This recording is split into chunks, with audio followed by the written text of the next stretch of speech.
شروع اللہ کے نام سے اور کروڑ ہا درود و سلام محمد عربی صلی اللہ علیہ وسلم اور ان کی آل پر۔ میں ہوں ڈاکٹر رؤف رانا اور آپ میرا یوٹیوب چینل دیکھ رہے ہیں۔ آج کل اکثر لوگ یہ سوال کرتے ہوئے نظر آ رہے ہوتے ہیں کہ ڈاکٹر صاحب آج کل بیماریاں اتنی زیادہ کیوں بڑھ گئی ہیں؟ اگر ہم شوگر کی بات کریں تو شوگر پاکستان میں آج کل نمبر 1 ہے۔ اگر گوگل کی ریسرچ پہ آپ جا کر دیکھیں تو شوگر کا جو ریشو ہے پاکستان میں دنیا بھر میں سب سے زیادہ ہے۔ پاکستان 30.3 ریشو کے ساتھ دنیا میں نمبر 1 پہ ہے۔ اکثر لوگ یہ سوال کرتے ہیں کہ یہ ایسا کیوں ہے، یہ کیا، اور ہمارے ہاں ایک بڑی تھیوری چل رہی ہوتی ہے، کیا یہ کسی کی سازش ہے؟ کیا ہمارے اوپر بیماریاں مسلط کی گئی ہیں؟ کیا ہماری کوئی خوراک ایسی ہو گئی ہے؟ کیا ہمارے اوپر جراثیم چھوڑ دیے گئے ہیں؟ کچھ لوگ کہتے ہیں جی ہمارے ہاں پولیو کے قطرے پلائے جاتے ہیں، اس وجہ سے ایسے بیماریاں ہم پہ زیادہ ہو گئی ہیں۔ آئیں اس کمپلیٹ بات کو سمجھتے ہیں۔ اگر ہم 90s میں چلے جائیں تو 90s میں آپ دیکھیں گے شاید ہی کسی ہمارے جاننے والے کو، کسی بزرگ کو ہم سنتے تھے کہ اس کو ڈائبٹیز ہے، اس کو شوگر ہے، شاذ و نادر ہی کوئی بندہ ملتا تھا۔ اسی طرح بلڈ پریشر کی جو بیماری ہے وہ بھی بہت کم ہوتی تھی اور کینسر بھی بہت ہی کم ہوا کرتا تھا۔ اگرچہ کینسر کے جو نام ہے وہ لوگوں نے سنا تو ہوا تھا، لیکن مریض انتہائی کم ہوتے تھے۔ آج کل کی نسبت آج کل آپ دیکھیں تو بہت سارے لوگ شوگر کا شکار ہیں، بہت سارے لوگ blood pressure, high blood pressure کا، ٹینشن کا، ڈپریشن کا شکار ہیں۔ اسی طرح کینسر کے پیشنٹ میں بھی بہت حد تک اضافہ ہوا ہے۔ ابھی آپ 90s میں ہی رہیے، یہ میں آپ کو بات بتا رہا ہوں 90s کی، جب جو مریض ہیں وہ کم ہوا کرتے تھے۔ آپ اسی 90s میں دیکھیں کہ اس وقت ہمارے ملک کے اندر بیکریز کتنی ہوتی تھی۔ بڑے شہر کے اندر اکا دکا کوئی 2-4 بڑی بیکریز ہوا کرتی تھی۔ اس کے علاوہ محلے میں ایک آدھی کوئی چھوٹی چھوٹی بیکریز ہوا کرتی تھی۔ اس کے علاوہ کوئی بڑی بیکریز کا ہمارے ملک کے اندر رواج نہ تھا۔ بڑے شہروں کے اندر 1-2 بیکری ہوا کرتی تھی جو بڑی مشہور ہوتی تھی، فلاں بیکری ہے، فلاں بیکری ہے۔ اور اس کے بعد کیا ہوا وہ بعد میں آگے چل کے ڈسکس کرتے ہیں۔ اور اس کے ساتھ ہی اگر آپ دیکھیں کہ اس وقت 90s کے دور کے اندر ہمارے ملک کے اندر میڈیکل سٹور، فارمیسیز کتنے ہوا کرتے تھے۔ بڑے بڑے بازاروں کے اندر کوئی بڑا جو تھا میڈیکل سٹور وہ ہوا کرتا تھا، وہ مشہور ہوتا تھا کہ فلاں میڈیکل سٹور ہے، یا ہاسپٹلس کے سامنے ہوتا تھا۔ بلکہ فارمیسی بنانے کے لیے جو مارکیٹنگ سٹڈی تھی اس میں بھی یہ کہا جاتا تھا کہ اگر فارمیسی بنانی ہے، کوئی میڈیکل سٹور بنانا ہے، یا تو ہاسپٹل کے سامنے بناؤ یا کسی ڈاکٹر کے ساتھ بناؤ تاکہ آپ کا جو سٹور ہے وہ چل سکے۔ اچھا، اب ہم چلتے ہیں موجودہ دور کی طرف۔ موجودہ دور کے اندر ہمارے ہاں شوگر کے بے انتہا پیشنٹ ہو چکے ہیں، بلکہ آج کل کی رپورٹ جیسا کہ میں نے پہلے بتایا پاکستان نمبر 1 پہ آ گیا ہے۔ اب ہم دیکھیں ہمارے ملک کے اندر بیکریز کتنی ہوگی۔ ہر گلی محلے کے اندر بڑی سے بڑی بیکریاں کھلنے لگی ہیں، بیکریوں کی ایک چین نیٹ ورک شروع ہو گیا ہے۔ ہم نے پروسیسنگ فوڈ کا بے دریغ استعمال کرنا شروع کر دیا ہے۔ اس کے ساتھ ہی آپ دیکھیں تو جیسے ہی یہ بیکریز بڑھی ہیں ویسے ہی 20s کے بعد، 2010 کے بعد، 2008 2010 کے بعد اتنے ہی میڈیکل سٹورز، فارمیسیز، بڑی بڑی فارمیسیز، چین فارمیسیز کے کاروبار میں اضافہ ہوا ہے۔ جس حساب سے بیکریز بڑھی ہیں ملک کے اندر، اس حساب سے فارمیسیز بھی بڑھ گئی ہیں۔ اب ہر گلی محلے کے اندر آپ کو بڑی بیکری بھی ملے گی، ہر گلی محلے کے اندر آپ کو کئی فارمیسیز بھی ملیں گی، کئی چھوٹے چھوٹے میڈیکل سٹور بھی ملیں گے، بڑی بڑی فارمیسیز بھی ملیں گی، بڑی بڑی بیکریز بھی ملیں گی۔ پہلے ہماری جو اسٹریٹ فوڈ ہوا کرتی تھی کیا ہوتی تھی؟ یا تو ہمارے بچے آلو چنے کھاتے تھے، آلو چھولے کھا لیا کرتے تھے، دہی بھلے کھا لیا کرتے تھے، فروٹ چاٹ کھا لیا کرتے تھے۔ اب کیا کھاتے ہیں؟ اب ہم پروسیسنگ فوڈ کھاتے ہیں، ہم برگر کھاتے ہیں، ہم شاورما کھاتے ہیں، ہم زنگر کھاتے ہیں، ہمارے بچے پیٹیز کھاتے ہیں، ہمارے بچے پیسٹریز کھاتے ہیں، ہمارے بچے کیک کھاتے ہیں، ہمارے بچے بیکریز کی نہ جانے کیا کیا چیزیں کھاتے ہیں جو بنی ہوئی ہیں، جن کے نام بھی ہم جیسی نسل کو ابھی تک یاد بھی نہیں ہوئے۔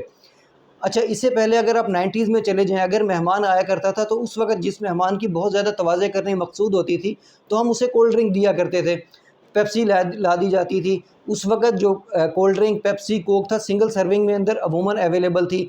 یہ بڑی سرونگ جس طرح لیٹر 1.5 لیٹر کے اندر اویلیبل نہیں تھی۔ ہاں، لیٹ 90s کے اندر اس کا جو لیٹر پیک وہ بھی شیشے کی بوتل کے اندر تھا، وہ انٹروڈیوس کیا گیا۔ اس کے بعد پھر جب اس کا استعمال آہستہ آہستہ بڑھنے لگا تو پھر پیٹ بوتل آنے لگی، پھر لیٹر آئی، 1.5 لیٹر آئی، 2.25 لیٹر آئی، اور اب تو بہت ہی اس قدر استعمال ہو گیا کہ اب ہماری فریج کے اندر ایک لازمی جز رکھا گیا ہے کہ ہمارے کھانے کے ساتھ ہماری کولڈ ڈرنک لازمی ہوتی ہے، ہماری فریج کے اندر کولڈ ڈرنک لازمی موجود ہوتی ہے۔ جیسے ہی کولڈ ڈرنک کا استعمال بڑھا ویسے ہی اس تمام بیماریاں، شوگر، بلڈ پریشر کا استعمال بڑھنا شروع ہو گیا۔ اور ایک اور بات بھی غور کیجئے کہ 90s کے اندر یہ ایک عام سی بات ہوا کرتی تھی کہ کوئی بھی گھر کا فرد ایک تھیلا اٹھائے، دور 2-4 کلومیٹر گیا اور وہاں سے گھر کا سودا سلف لے کر آ گیا، بچے پارک کے اندر بھاگتے رہے، سائیکلنگ کرتے رہے، اگر اسکول بھی جانا ہو تو بعضوں کا اسکول بھی 1-1.5 کلومیٹر دور تھا، یا تو بڑے بچے سائیکل پر جایا کرتے تھے اور چھوٹے بچے اکثر پیدل ہی چلے جایا کرتے تھے۔ ہمارے اسکولوں کے اندر سائیکل سٹینڈ ہوا کرتے تھے، آج کل ہمارے اسکولوں کے اندر سائیکل سٹینڈ نہیں ہے، اگر ہے تو موٹر سائیکل سٹینڈ ہے، ہمارے بچے موٹر سائیکل پر اسکول جاتے ہیں، ہمارے بچے پیدل اسکول نہیں جاتے۔ ہم نے اگر 2 قدم بھی مارکیٹ جانا ہو تو ہم موٹر سائیکل پر جاتے ہیں یا گاڑی پر جاتے ہیں، ہمارے یہاں پیدل چلنے کا رواج نہیں رہا۔ ہم اب خوراک تو وہی کھانا چاہتے ہیں، ہم شوگر وہی کھانا چاہتے ہیں جو ہمارے باپ دادا کھایا کرتے تھے، اسی مقدار کے اندر ہم شکر کا استعمال کرتے ہیں، لیکن اس مقدار کے اندر ہم نہ کام کرتے ہیں، نہ چلتے ہیں، نہ ایکسرسائز کرتے ہیں، ہم بیٹھے رہتے ہیں اور کھاتے ہیں اور سوتے ہیں۔ اس لائف سٹائل کی وجہ سے ہمارے ہاں شوگر جو ہے وہ بہت زیادہ بڑھ گئی ہے۔ اور ایک اور وجہ ڈاکٹروں کی بھی ہے کہ جیسے ہی ہمارا کوئی پیشنٹ پری ڈائبٹک ہوتا ہے تو ہم ڈاکٹرز حضرات اس کو ڈائریکٹ دوائی دینے پہ جاتے ہیں کہ آپ نے یہ دوائی کھانی ہے، ہم اس کو یہ کاؤنسلنگ ہی نہیں کرتے، بھائی آپ پری ڈائبٹک ہیں، آپ کو شوگر ہو سکتی ہے، آپ اس وقت لائف سٹائل اپنا بدلیں۔ اگر پری ڈائبٹک پیشنٹ کے اندر لائف سٹائل بدل دیا جائے، اس کو اس طرح کاؤنسلنگ کی جائے کہ وہ اپنا میٹھا مکمل طور پر بند کر دے اور واکنگ کی ہیبٹ اپنا لے، صبح اور شام 2 ٹائم واکنگ کریں، تو اسے ساری زندگی شوگر کی دوائیوں کی ضرورت نہیں پڑے گی۔ ہم لوگ فوراً ہی اسے دوائی پر ڈالتے ہیں، وہ دوائی کھانے کے بعد سوچتا ہے کہ چلو دوائی تو کھا رہا ہوں، چلو تھوڑا بہت میٹھا بھی کھاتا رہوں، چلو واکنگ کی کوئی ضرورت نہیں ہے۔ ہم واکنگ سے زیادہ مریض کو اس بات پر قائل کرتے ہیں کہ آپ نے 1 گولی صبح اور 1 گولی شام لازمی کھانی ہے۔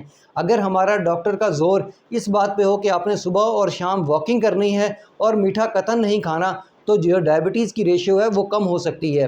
اسی طرح ہمارے ہاں بہت سارے لوگ جو جوڑوں کے درد اور مختلف بیماری، سانس کا بیماری کا شکار ہوتے ہیں، وہ لوگ بھی ڈاکٹر کے پاس جاتے ہیں تو اکثر ڈاکٹر اسٹیرائڈ کا استعمال بہت جلد شروع کر دیتے ہیں اور بہت دیر تک استعمال کرتے رہتے ہیں۔ ان اسٹیرائڈ کا بے درے کے استعمال کی وجہ سے بھی شوگر اور بلڈ پریشر کے جو مرض ہیں ان میں اضافہ ہوا ہے۔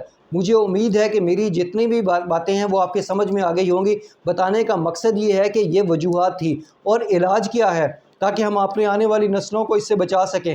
اگر یہ ریشو اسی طریقے سے چلتی رہی تو یاد رکھیے ہماری داستان تک نہ ہوگی داستانوں کے اندر۔ اگر ہم نے اس کا علاج کرنا ہے اور اپنے آنے والی نسلوں کو اس عذاب سے، اس وبا سے، اس بیماری سے بچانا ہے، تو اس کا ایک ہی طریقہ ہے کہ جتنی بھی یہ وجوہات ہیں ان کو ختم کر دیا جائے۔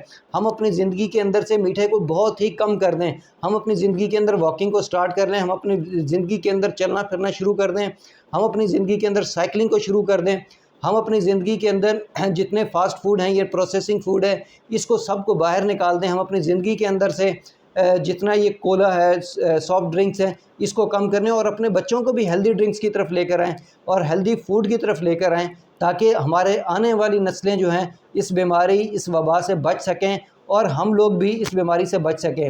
جتنے لوگ پری ڈائبٹک ہیں ان کو چاہیے کہ وہ اپنی جو دوا ہے اس کا استعمال تو کریں اگر ڈاکٹر نے انہیں دی ہے، لیکن کم سے کم کریں اور اپنی واکنگ اور اپنا جو میٹھا ہے اس کا مکمل احتیاط کریں۔ ڈائبٹک پیشنٹ کو چاہیے کہ وہ بھی واکنگ کریں، اور جو لوگ نان ڈائبٹک ہیں ان کو کسی قسم کا کوئی مرض نہیں ہے، ان کو بھی چاہیے کہ کیونکہ وہ بھی اس وقت ایک رسک لائن پر بھی ہیں، ان کو بھی چاہیے کہ وہ بھی واکنگ کی ہیبٹ اپنائیں اور یہ تمام وجوہات کو ترک کر دیں، بیکریز کو ترک کریں۔ یاد رکھیے گا جب بیکری کم ہوں گی تو دوائیاں کم ہوں گی، جب بیکری کا چیزیں کم لی جائیں گی تو بیکری کم ہوگی، اور جیسے ہی بیکریز کم ہوں گی تو دوائیوں کا استعمال کم ہوگا۔ یہ دونوں چیزیں کیا پروپورشنل آپ دیکھ سکتے ہیں کہ جب ایک چیز بڑھی تو دوسری چیز بڑھی۔ مجھے امید ہے کہ میری یہ معلومات آپ تمام لوگوں کو فائدہ دیں گی۔ اگر آپ کو یہ ویڈیو پسند آئے تو اس کو شیئر ضرور کیجئے گا، کیونکہ یہ صرف آپ کا معاملہ نہیں ہے، یہ لوگوں کا بھی معاملہ ہے۔ یہ معلومات تاکہ لوگوں تک پہنچے اور پاکستان یہ شوگر کی جو وبا کی شکل اختیار کر گئی، اس مرض سے نجات ہے دلائے۔ ہماری جو ہیبٹ ہے، ہمارا جو لائف سٹائل ہے، ہیلدی لائف سٹائل بنے تاکہ ہم لوگ شوگر کا جو مرض ہے اس سے چھٹکارا حاصل کر سکیں۔ ہمارے ملک کے اندر پہلے ہی ٹینشن، ڈپریشن اس قدر زیادہ ہو چکا ہے کہ ہم اس ڈپریشن کے مرض کا شکار ہوتے جا رہے ہیں، اور ہمارے پاس وہ جو ہے غریب عوام، ان کے پاس کھانے کی روٹی نہیں ہے، اور ہم اس لائف سٹائل کو جیتے رہے تو اس کے بعد ہمیں کتنا سارا خرچ تو دوائیوں پہ کرنا پڑے گا۔ اس لیے میں اس ویڈیو کو زیادہ شیئر کریں اور میری اس باتوں پر عمل کریں۔ اللہ آپ کو اور آپ کے تمام اہل خانہ کو صحت والی زندگی عطا کرے۔ اللہ حافظ۔